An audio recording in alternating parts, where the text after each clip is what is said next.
Hello children. Today we are going to begin with a new chapter, study of acid, bases and salts. Now the terms are not very new to you, but I'll still introduce all of them to you. Let's begin with acids. Acids are the chemical substances which contains hydrogen, and when dissolved in water, they produce hydrogen ion or hydronium ion as the only positively charged ion. I'll take an example and explain it to you. For example, suppose we have the acid like HCl. It will dissociate and it will form H ions and chloride ions. And when this is dissolved in water, the H ion will attach itself to water, forming H3O, which is known as hydronium ion, and of course the chloride ion will continue to be there. Similarly, if HNO3 is mixed with water, then the hydrogen from air will combine with water and it will form H3O, positively charged, and the nitrate radical. So this is how the dissociation takes place. So any chemical substance which on dissociation is producing either hydrogen ion or hydronium ion as the only positively charged ion, that is known as an acid. Now there are certain terms which are related to acids. Terms related to acids. For example, mineral acids, they are the ones which are obtained from minerals like HCl, like HNO3, like H2SO4. These are mineral acids. The ones which are not obtained from mineral acids, they are known as organic acids. They are the ones which are obtained from either plants or animals, and they are composed of carbon and hydrogen and of course oxygen. So these are organic acids. That is one way of, these are the terms related to acids. Another thing is that we can have either a concentrated acid or we can have a dilute acid. A concentrated acid is the one where the quantity of acid is more than the quantity of water, and dilute acid is the one where the acid is less and the water is more. The acid can also be classified as a strong acid or a weak acid. Strong acid is the one where the number of H ions is more than 30%. And the weak is the one where the number of hydrogen ions is lesser than 30%. That means if 100 molecules break and only 15% of them dissociate, and only 15 or say 20 or 25 ions of hydrogen are produced, then it is a weak acid. If the acid dissociates and produces say 50 or 60 or 70% of the molecules of acid are dissociating, so quite a large number of H ions are being produced, so then you will classify it as a strong acid. Then we will talk about the ionization of the acid. Ionization. How do they ionize? Now, suppose let's take an acid like HCl.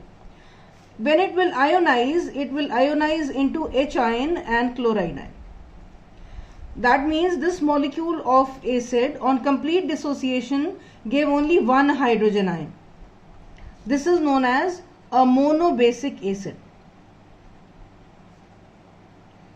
Similarly, if you take H2SO4, it will dissociate in two steps. In the first step, it will dissociate into H ion and HSO4 ion, and this ion will further dissociate into H ion and sulfate ion. So that means if you look at the total reaction, then these are the common entities on both the side.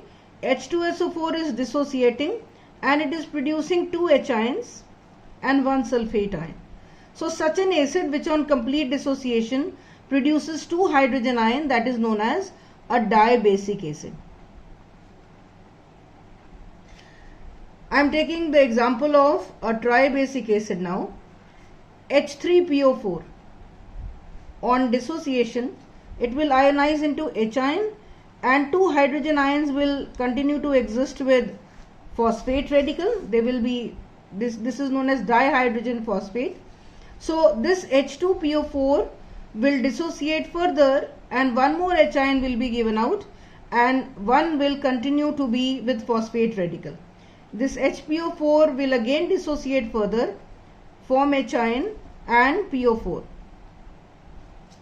If you look at the total reaction, this gets cancelled, this gets cancelled. H3PO4 dissociates completely or ionizes into 3 hydrogen ions and 1 phosphate ion. So because it is generating 3 hydrogen ions, it is known as a tribasic acid. So these are some of the terms which are associated with the acid. Now hydrogen ions which are obtained from the acids, they can be neutralized with the hydroxyl ions which are obtained from the bases and result in a neutral compound called water.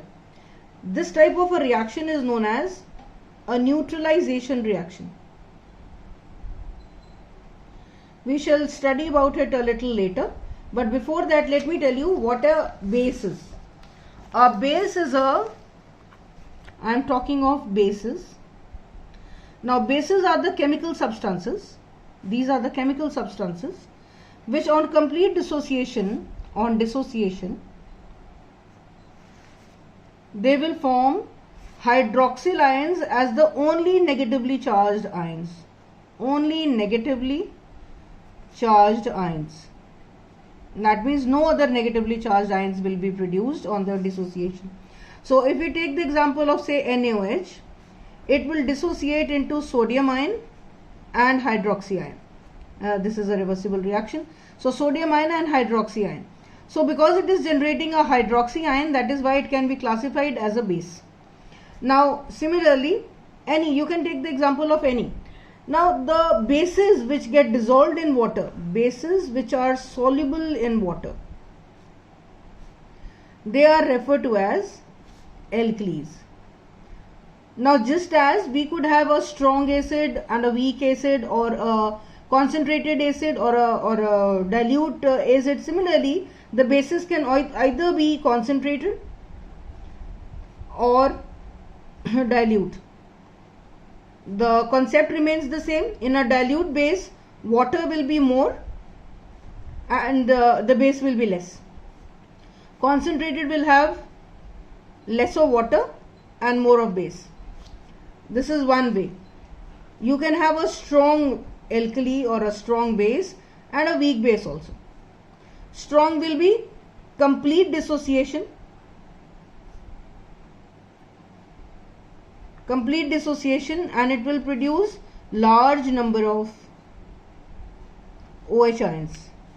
That means more than 30%.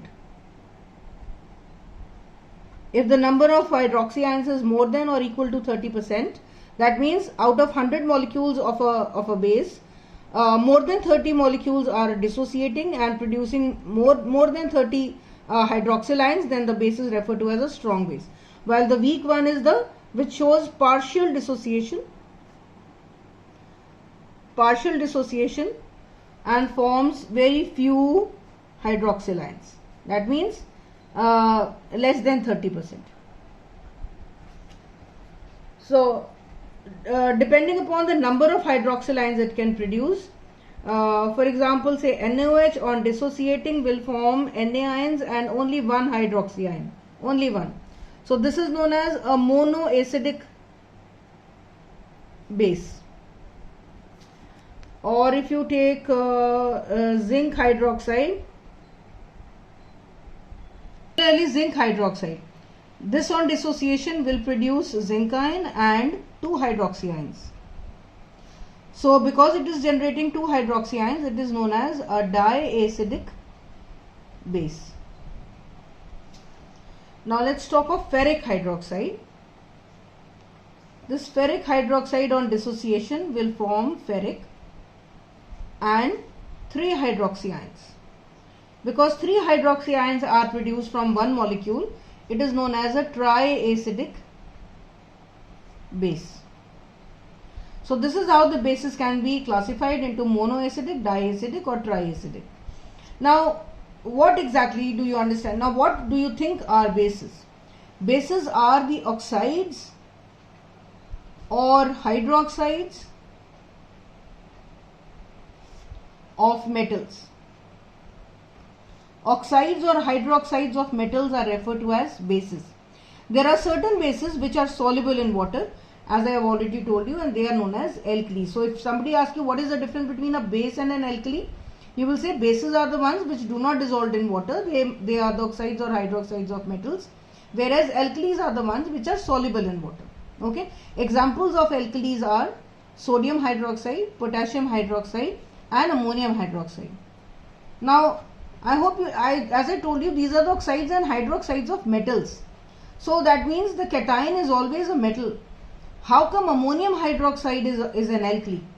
Now this is an exceptional case. Regarding this, you can be asked the question, name an alkali which doesn't have a metallic cation. So ammonium hydroxide is the answer.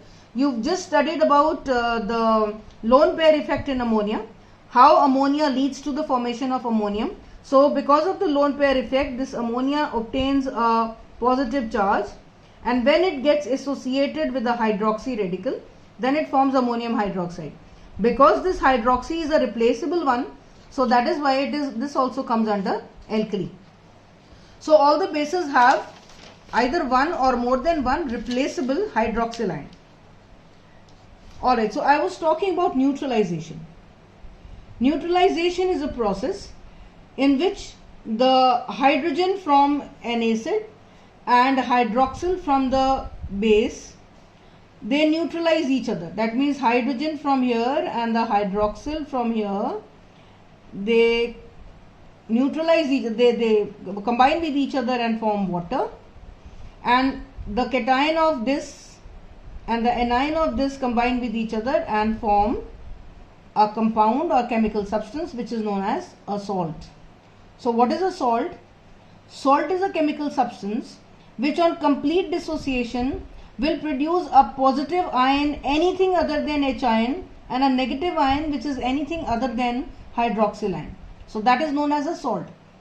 Once again I say, salt is a chemical substance which on complete dissociation will form a positive ion anything other than H ion and a negative ion anything other than OH ion. That is known as a salt.